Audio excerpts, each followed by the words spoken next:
Je voudrais d'abord réitérer nos condoléances les plus émues et les plus attristées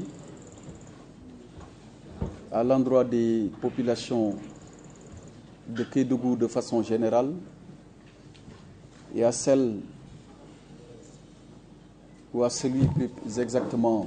des populations de Saraya. Je profite aussi de cette occasion au nom de son Excellence Monsieur le Président de la République Macky Sall, au nom du Premier ministre et au nom de l'ensemble des membres du gouvernement, dont mes deux collègues ici présents, les ministres Omar Sarr, Mamadou Saliou Sow, pour présenter nos condoléances au maire de Khossanto qui a perdu son frère et qui, par devoir républicain, comme il l'a rappelé tout à l'heure, a répondu à l'invitation de cette réunion pour échanger ensemble sur la situation qui prévaut à Khossanto, mais au-delà, trouver des solutions. Au cours de cet exercice, nous avons tour à tour écouté les représentants des femmes, les représentants des jeunes, le président du conseil départemental de Saraya qui a parlé au nom de ses collègues, mais également le représentant des maires, ainsi que les représentants des sociétés minières et les présidents de commissions de recrutement. À l'issue, on a retenu, et j'ai immédiatement donné instruction au gouverneur de prendre en charge l'ensemble des questions qui ont été évoquées pour qu'avec les acteurs concernés dans une démarche inclusive, que des solutions soient trouvées. Nous savons qu'il y a eu un malentendu sur le contenu, ou en tout cas sur la démarche, ayant abouti à un acte administratif, mais dans tous les cas, et je leur ai rappelé, les autorités administratives sont au niveau des différents échelons de l'État au service des populations, et ils le comprennent très bien. Mais les représentants des populations en tant qu'élus également sont appelés, comme ils le font à chaque fois que de besoin, de travailler avec elles, la main dans la main, afin de trouver les solutions les meilleures aux différentes difficultés qui se posent à nos concitoyens. C'est donc dans cet esprit d'ouverture, mais surtout d'humilité, que les différents participants à cette rencontre ont pu de façon franche et directe échanger à l'effet de pouvoir poursuivre le travail sous la coordination du gouverneur de Kédougou, Madame Mariama Traoré. Je voudrais très sincèrement remercier tous les élus, députés, présidents de conseil départemental, maires, représentants des femmes et représentants des jeunes, mais aussi les sociétés minières et l'ensemble des services de l'État pour leur implication et la recherche de solutions à l'ensemble des difficultés au-delà de ce que nous avons évoqué tout à l'heure qui se posent à la région. Je ne saurais terminer sans souligner le rôle très important que font les forces de défense et de sécurité dans leur travail quotidien, et ceci au bénéfice aussi exclusif des populations. Nous avons tenu une très bonne réunion, très pragmatique, où le suivi sera assuré par le gouverneur de région. Voilà ce que je voulais dire en termes de résumé pour tirer les différentes conclusions à l'issue donc de cette rencontre. Je m'en vais maintenant sans plus tarder vous faire le résumé en wolof. maa ngi tàmbali sama kaddu si di massawuwaat population wu Kédougou yëpp waaye di massawu population wu Saraya ak population wu Xosanto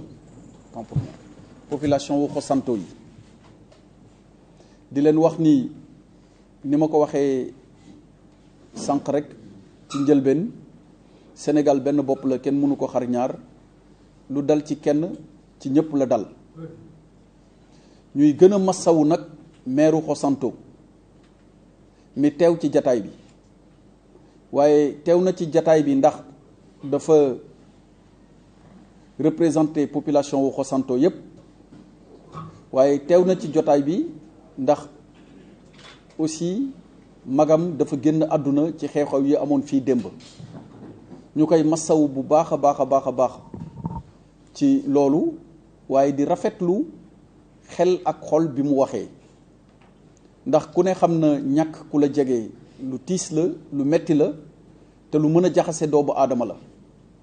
waaye bi mu jëlee kaddu dafa wax ni ñàkk naa suma mag mu nekk lu metti ci man waaye population wu Xosanto yi dañ ma soxla ci ma teewal leen ci ndaje bi ngir wax ci seen kaddu ba loolu moo waral mu wax jëmale ci luy defar waaye wax tamit jëmale ci li mu xalaat ni mën na indi saafara ci lépp luy jafe-jafe lu ay population di jànkonteel suñu ñëw tey nag ci ndigalu président de la République Macky Sall ànd ak le ministre Omar Sarr le ministre Saliou Sow ak le DG de Dakar Dem Dikk mais par ailleurs aussi maire de Kédougou moo doon ginnaaw bi ñu jaalee ak massawu ba noppi ñu déglu nag ñii ñu seqal mbir mi xool ku ci nekk lan moo ci sa xalaat waaye xool it lan mooy li ñu war a taxawee ak li ñu war a jëfee ba ñii nekk ci région bi ni ñu ko président santé ñu xool seen diggante ak compagnie minière yi naka lañ koy gën a mën a rattaxalee tey mbir mi dafa xew ci Xosanto dëgg la waaye département bi yëpp am na ay zone yoo xam ni léeg-léeg dina am ay coow yu fa juddu ba loolu ministre bi yor secteur bi di le ministre Omar Sarr am na yeneen tukki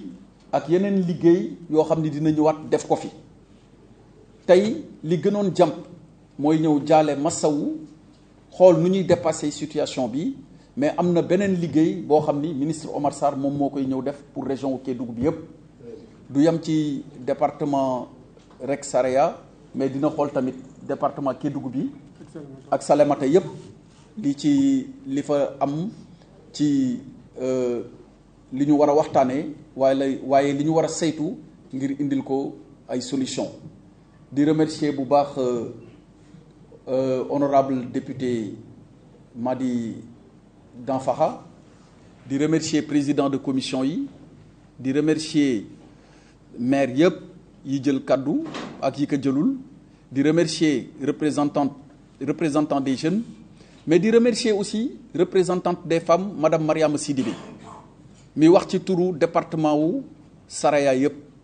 mu wax lu am solo lu nit mun a dégg wax woote ni ñun ay jigéen lañu bu coow wala problème am suñu ay jëkkër ak suñu ay ñoom la ñuy gis ni ñoom ñoo si ay problème am coow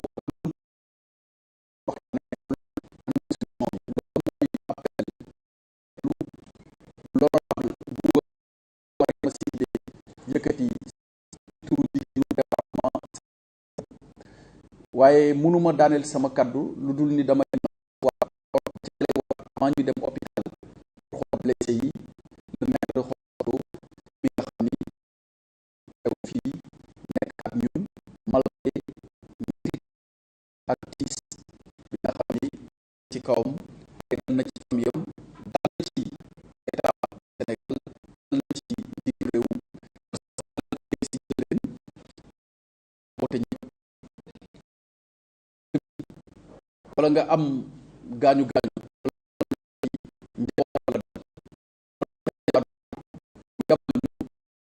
seet la massawu la waaye tamit toppatoo la loolu mooy lii soqeekoo ci waxtaan bi may sant bu baax presse bi fi teew di leen gërëm ci seen compréhension waaye aussi di leen gërëm le gouverneur en tout cas d'ouvrir des